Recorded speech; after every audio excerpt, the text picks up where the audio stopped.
and I are thrilled to join you and Mrs. Macron. This is a wonderful national celebration, and we look very much forward to it. It'll be spectacular. Tomorrow, Bastille Day. We're honored to be here in your beautiful country, and it certainly is a beautiful country, with its proud history and its magnificent people, and thank you for the tour of some of the most incredible buildings anywhere in the world. That was very, very beautiful thing to see. Thank you.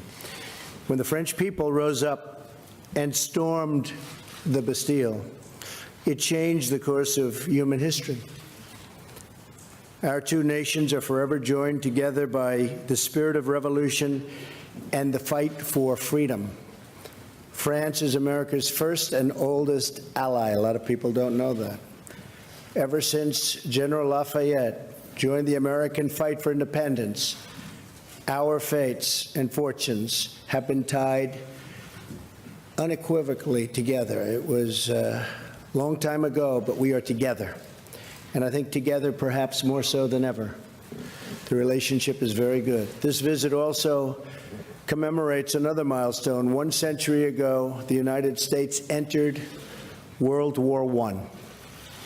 And when the president called me, he had mentioned that fact 100 years ago, and that was, I said, Mr. President, I will be there. That's a big, important date, 100 years. We remember the tens of thousands of Americans who gave their lives in that valiant and very difficult struggle. We also pay tribute to the heroic deeds of the French troops whose courage at the Battle of Marne and countless other battles will never be forgotten by us. More than 1 million French soldiers laid down their lives in defense of liberty. Their sacrifice is an eternal tribute to France and to freedom. French and American patriots have fought together, bled together, and died together in the fight for our countries and our civilizations. Today we face new threats from rogue regimes like North Korea, Iran, and Syria, and the governments that finance and support them. We also face grave threats from terrorist organizations that wage war on innocent lives. Tomorrow will mark 1 year since a joyous Bastille Day celebration in Nice turned into a massacre. We all remember that, how horrible that was. We mourn the 86 lives that were stolen, and we pray for their loved ones. We also renew our resolve to stand united against these enemies of humanity and to strip them of their territory, their funding, their networks, and ideological support. Today, President Macron and myself discussed how we can strengthen our vital security partnerships. We just had a meeting with our generals and our representatives, and it went very well. France has excellent counterterrorism capabilities. The French troops are serving bravely in places like Mali to defeat these forces of murder and destruction. The United States and our allies strengthen our commitments to defeat terrorism. We're also making tremendous progress. Earlier this week, with the strong support of the United States and the global coalition, Iraq forces liberated the city of Mosul from ISIS control. Now we must work with the government of Iraq and our partners and allies in the region to consolidate the gains and ensure that the victory stays a victory, unlike the last time. Last week, the G20 leaders also reaffirmed the right to sovereign nations to control their borders. We must be strong from within to defend ourselves from threats from the outside. The nations of the West also face domestic challenges of our own creation, including vast government bureaucracy that saps the strength from our economies and from our societies.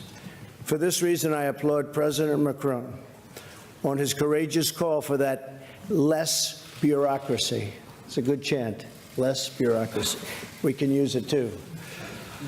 And a Europe that protects its citizens. We did not become great through regulation. And in the United States, Mr. President, we also have cut regulations at a level that we've never seen before. So we're very proud of that over the last 6 months. But by allowing our people to follow their dreams, that's what it's all about. To achieve these dreams, however, we must also confront unfair trade practices that hurt our workers and pursue trade deals that are reciprocal and fair. Both President Macron and I understand our responsibility to prioritize the interests of our countries and, at the same time, to be respectful of the world in which we live. We live in a very complex world. We have to respect it. The United States remains committed to being a leader in environmental protection while we advance energy security and economic growth. The friendship between our two nations and ourselves, I might add, is unbreakable. Our occasional disagreements are nothing compared to the immortal bonds of culture, destiny, and liberty that unite us, so strongly unite us also. As long as we have pride in who we are, where we've come from, how we got here, and what we've achieved as free and democratic nations, then there is nothing we cannot accomplish together. France helped us secure our independence. A lot of people forget. In the American Revolution, thousands of French soldiers fought alongside American troops so that, as Lafayette said, liberty would have a country. Ever since then, courageous heroes from both nations have fought for the same noble values and the same righteous cause. Tomorrow, the French tricolor will once again wave proudly alongside the American stars and stripes. Our brave soldiers will march side by side, and we will all be inspired to protect and cherish the birthright of freedom that our ancestors won for us with their sweat and with their blood. President Macron, thank you for inviting Melania and myself to this historic celebration. And to you and your spectacular country, may God bless France and may God bless America. Thank you very much. Thank you. Thank you, Mr. President. Thank you. Très bien. Nous allons prendre, je crois, 4 questions. Very well. I think we will be taking 4 questions. Mais ni le président Trump ni moi-même n'avons. Neither President Trump nor myself have a microphone. Alors. He's getting first question, President. Voilà. Allez-y. Messieurs les présidents, bonjour. Alison Tassin. A question from LCI. Sir, a question first of all, President Macron, regarding what you said on the occasion of the press conference together with Chancellor Merkel. Do you still hope that President Trump, or did you still hope that President Trump could change his mind regarding the Paris Accord? And now, President Trump, is it possible for you to come back to the Paris Accord and change your mind? Next, regarding your relation, how would you describe it today? What about the dinner tonight? Is it going to be a dinner between friends? Well, regarding climate, well, we have a number of disagreements, which are in particular due to the commitments taken by President Trump vis-à-vis his during the presidential campaign. So did I. I'm aware of how important that is, but we therefore talked about our disagreement, and we actually discussed the matter even before President Trump reached a decision. Next, should that have an impact on the discussions we're having on all other topics? No, absolutely not. This is the reason why we share the same views and some major common goals on many other topics, or all other topics, which we've been discussing today, and we shall move forward together. Next, well, of course, President Trump will tell you about it, but he's made a number of commitments, and we're going to be working together. And my willingness is to continue to work with the United States and President on this very major topic. I understand that it's important to save jobs.